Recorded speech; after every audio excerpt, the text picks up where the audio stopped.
자, 지금 시장 분위기 보면서 이거 좀 이상한데? 라고 느낀 적 없어?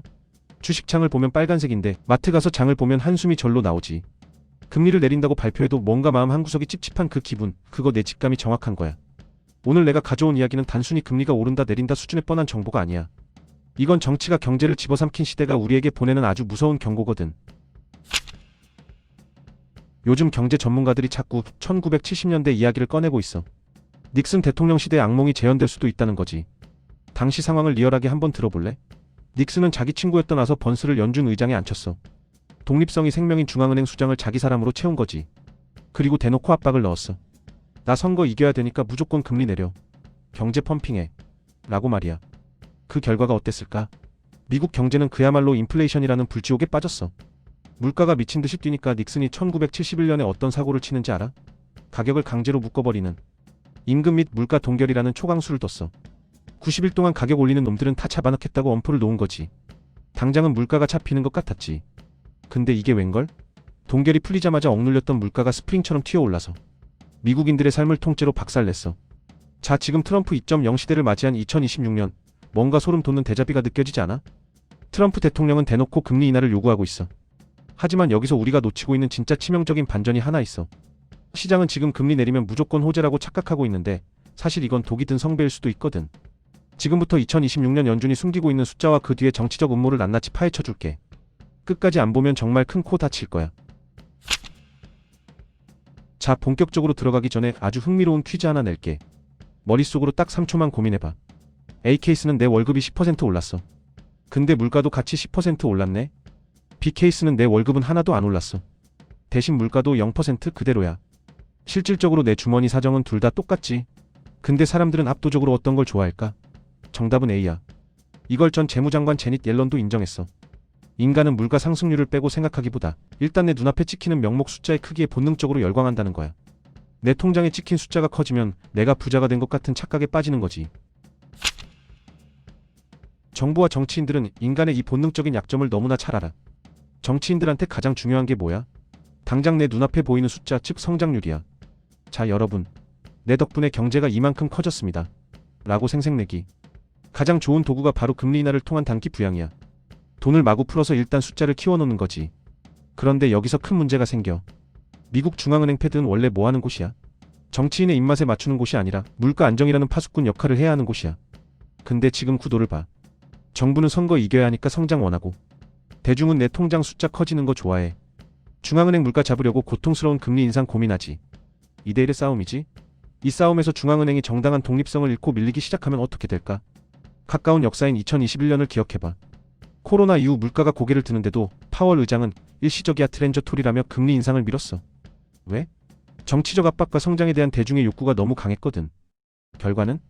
2022년부터 뒤늦게 금리를 미친 듯이 올렸고 2023년엔 5.5%라는 경이로운 숫자까지 갔어. 그 과정에서 주식, 부동산 들고 있던 투자자들 얼마나 피눈물을 흘렸어. 지금 2026년도 똑같아. 트럼프 행정부는 금리 인하라는 아주 달콤한 사탕을 내 입에 넣어주려 할 거야. 하지만 기억해. 그 사탕 뒤에는 인플레이션의 보복이라는 쓴맛이 기다리고 있다는 걸. 여기서 전설적인 뉴스 하나 인용해줄게. 1970년대 말 인플레이션이라는 괴물이 도저히 통제 불능이 됐을 때 구원투수로 등판한 사람이 있어. 바로 매파 중에 매파 폴 볼커야. 이분은 진짜 타협이 없는 사람이었어. 물가를 잡으려고 기준금리를 무려 20%까지 끌어올렸거든. 지금 우리 금리가 3%대니 5%대니 하면서 난리인데 20%라니 상상이가? 대출 이자가 20%가 넘었다는 뜻이야. 당시 미국 전역은 그야말로 아비규환이었어. 농민들은 빚을 못 갚겠다며 트랙터를 몰고 와서 연준 본부를 포위했고 건설업계 사람들은 팔리지 않는 집에 목재를 우편함에 가득 넣어 항의했지. 볼커 의장은 매일 살해 협박에 시달렸고 실제로 신변 보호를 위해 권총을 차고 다녔다는 전설 같은 이야기가 있어. 하지만 그는 눈 하나 깜짝 안 했어. 경제 체질을 바꾸려면 이 고통을 견뎌야 한다며 수요를 완전히 박살내버렸지. 그 지독한 고통이 지나고 나서야 비로소 80년대 대세 상승장이 찾아왔던 거야. 자, 여기서 소름 돋는 포인트 하나 짚어줄게. 며칠 전인 2026년 1월 30일 드디어 트럼프 대통령이 파월의 뒤를 이을 차기 연준 의장으로 케빈 워시를 공식 지명했어. 트럼프는 그를 두고 역대 가장 위대한 연준 의장이 될 것이라며 극찬했지. 시장은 지금 우와 트럼프가 찍은 사람이니까 금리 확 내리겠지? 라며 축제 분위기인데 과연 그럴까? 여기서 아주 핵심적인 질문을 던져볼게. 케빈 워시 그는 과연 트럼프의 예스맨이기만 할까? 사실 그는 과거 연준 이사 시절에 오히려 돈 풀기에 비판적이었던 인물이야. 하지만 최근에는 금리 인하가 필요하다며 트럼프와 주파수를 맞추는 모습을 보였지. 만약 워시 지명자가 트럼프의 뜻대로 금리를 무리하게 내렸는데 물가가 안 잡히면 어떻게 될까?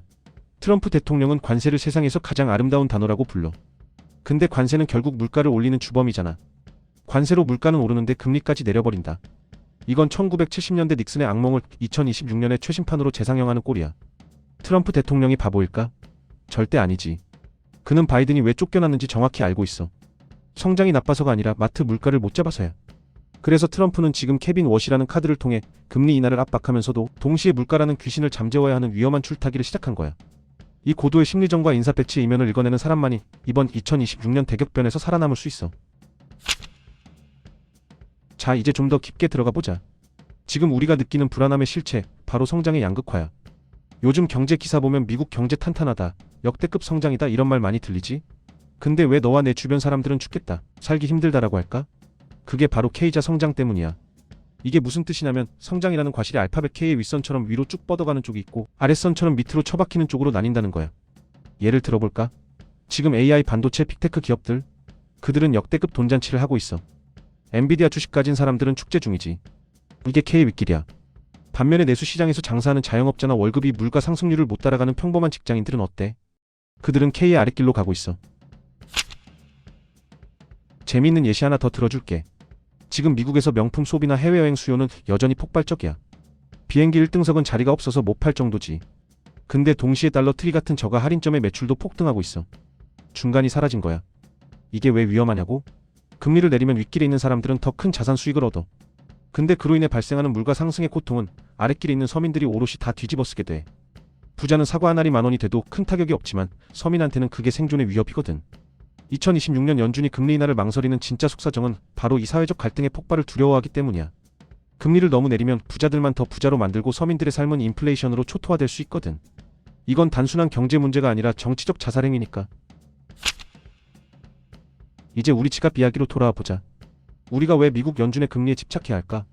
바로 원달러 환율 때문이야. 미국 금리가 우리보다 훨씬 높으면 어떤 일이 벌어질까? 전 세계의 돈이 금리 더 많이 주는 미국으로 우르르 몰려가겠지? 그럼 달러 가치는 오르고 우리 원화 가치는 똥값이 돼. 원화 가치가 떨어지면 우리가 수입하는 석유, 밀가루, 그리고 네가 좋아하는 스마트폰 가격이 다 올라가. 결국 미국 연준이 금리를 0.25% 내리느냐 마느냐 하는 결정이 내일 아침 내가 마트에서 집어들 사과 가격을 결정하고 내 주식 계좌의 수익률을 결정하는 거야.